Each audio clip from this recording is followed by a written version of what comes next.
परमात्मा की महिमा सुनने के लिए उपस्थित हुए। जिस प्राणी के, जिस जीव के पूर्व जन्म के शुभ संस्कार उदय होते हैं उनको मानव शरीर प्राप्त होता है। और मानव शरीर प्राप्त करके जो प्राणी सत्संग उपलब्ध करते हैं, जिनको सत्संग प्राप्त होता है, वो और भी ज़्यादा शुभ संस्कारी हंस होते हैं। परमात्मा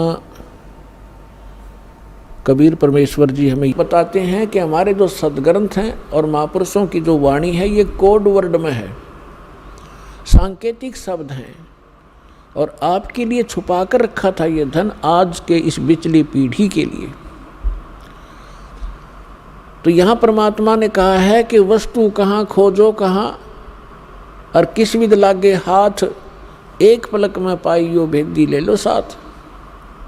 तो इन सभी सदग्रंथों का भेदी, इस अध्यात्म खजाने का बाखबर तत्वदर्शी संत ये दास रामपाल है।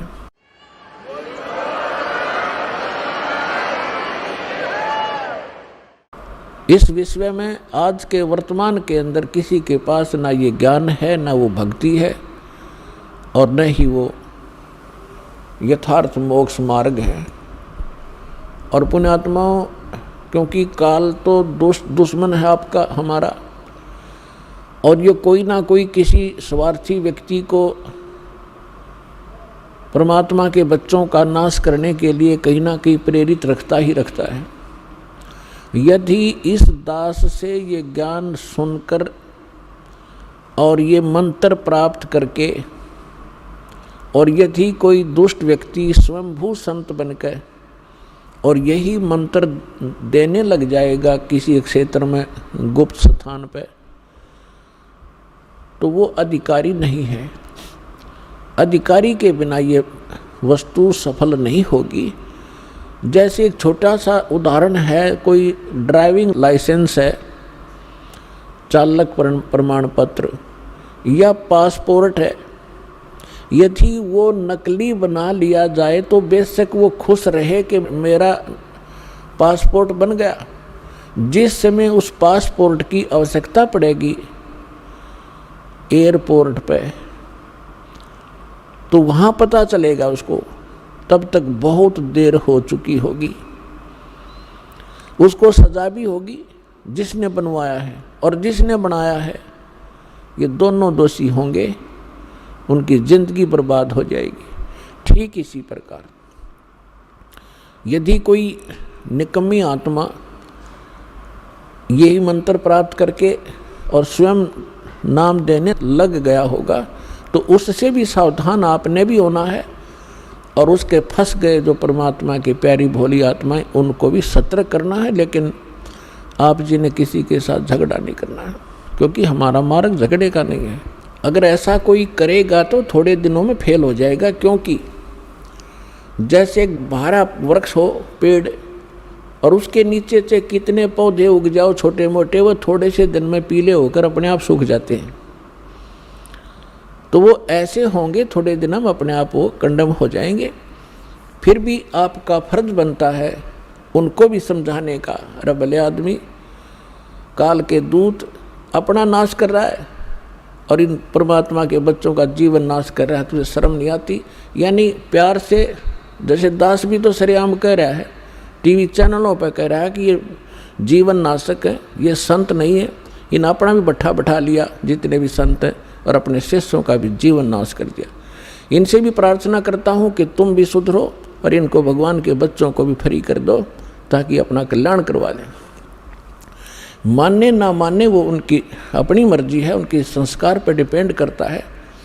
लेकिन हमारा फर्ज बनता है ये ज्ञान बताने का।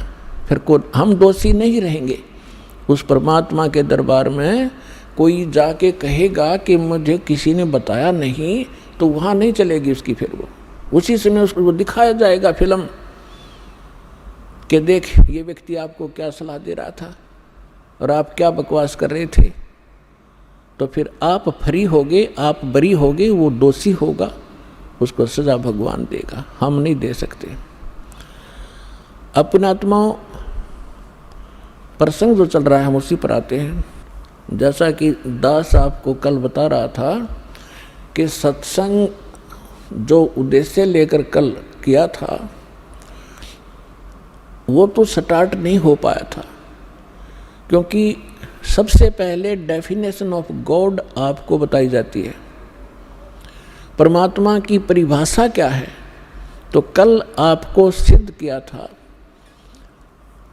कि 3 पुरुष हैं, एक सरपुरुष, एक अक्षर पुरुष, एक परम अक्षर पुरुष। इन्हीं को अन्य शब्दों में ब्रह्म, दूसरे को परब्रह्म और तीसरे को परम अक्षर ब्रह्म कहते हैं।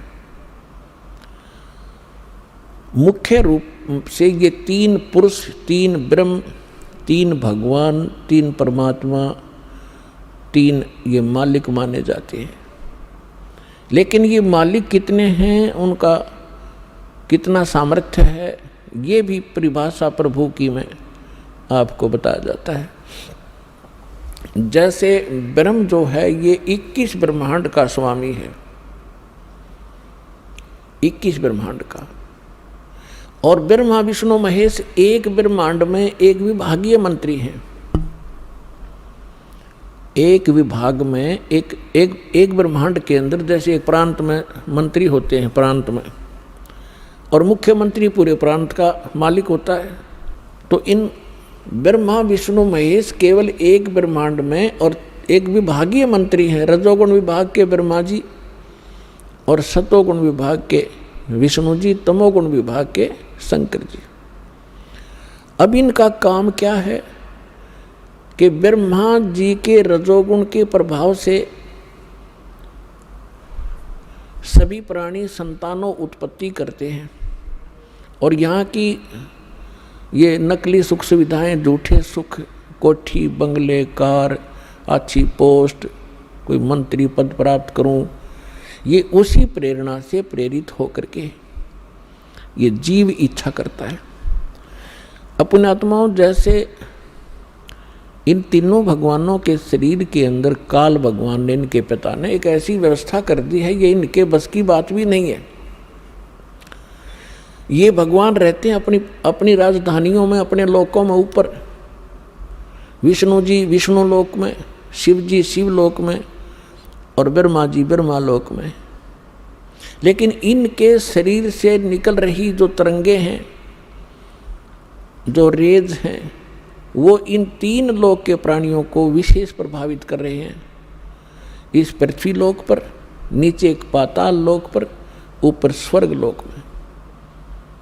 जैसे किसी मकान में, किसी महल में कक्ष हो, उसमें एक रसोई भी होती है, किचन, और किचन के अंदर मिर्चों का छोंक लगता है। वो मूल वस्तु साकार रूप में होती है किचन में, और उस गुण ने, मिर्चों के गुण ने अन्य कमरों में, अन्य कक्षों में बैठे हुए व्यक्तियों को छीकम छीक कर दिया। अब वो छीक आती है, उनके बस की नहीं, रोक लें वह छीक को, और वो आई कारण क्या बना कि उस मिर्च के उस तरंग ने आकर, रेज ने प्रभावित कर दिया, और सब छीक लग रही है। वो जीव के बस का नहीं, उसने रोक सके। इसी प्रकार ये ब्रह्मा विष्णु महेश को इस काल भगवान ने अपने स्वार्थवश अपने पुत्र रूप में उत्पन्न करके और यहाँ के प्रधान बना दिया। ये 3 देवता प्रधान है इस काल के, और इन्हीं से निकल रहे इन गुणों से हम प्रभावित होकर के कैसे क्रियाएं कर रहे हैं। ब्रह्मा जी के शरीर से निकल रही उन रेज से, उनकी तरंगों से हम प्रभावित होकर के संतानों उत्पत्ति करते हैं। यहाँ के फोकट राजपाट की इच्छा करते हैं, बड़ी कोठी चाहते हैं, बड़ा बंगला चाहते हैं, बड़ी कार चाहते हैं। उसके लिए चाहे हमने कितना अनर्थ करना पड़े, चाहे रिश्वत लेनी पड़े, चाहे 2 के 20 बनाने पड़े, चाहे मिलावट करनी पड़े, अपने कर्म बिगाड़ते रहेंगे। जीव जब तक इस परमात्मा के एंटीबायोटिक इन कैप्सूलों को नहीं खाएगा, इस ज्ञान को और इस मंत्र को जाप नहीं करेगा, तब तक इन पे ये प्रभावित रहेंगे। और जब ये एंटीबायोटिक बस आपको ज्ञान मिलेगा, आपको समाधान मिलेगा, फिर ये निष्क्रिय हो जाएंगे। और विष्णु जी के सतोगुण के प्रभाव से हम यहाँ ममता है, आपस में भाई और बहन का प्यार, माता पिता के अंदर ममता, पति पत्नी का लगाव, संपत्ति की में अपनी धारणा दृढ़ कि मेरा है, ये मेरा है, तो ये जीव के बस का नहीं कि इसे मन हटा सके। और भगवान शंकर जी का आपको पता ही है तमोगुण है, और वो क्या करता है, संहार करता है। ऐसा क्यों करते? सारा का सारा कार्य आपसे बाई फोर्स करा जा रहा है, बाई फोर्स, आपके बस का नहीं कुछ। जो कुछ भी करना है, इस काल भगवान ने कोई ऐसे साधन बना रखे हैं कि जीव विवश होकर के सब कार्य करता है।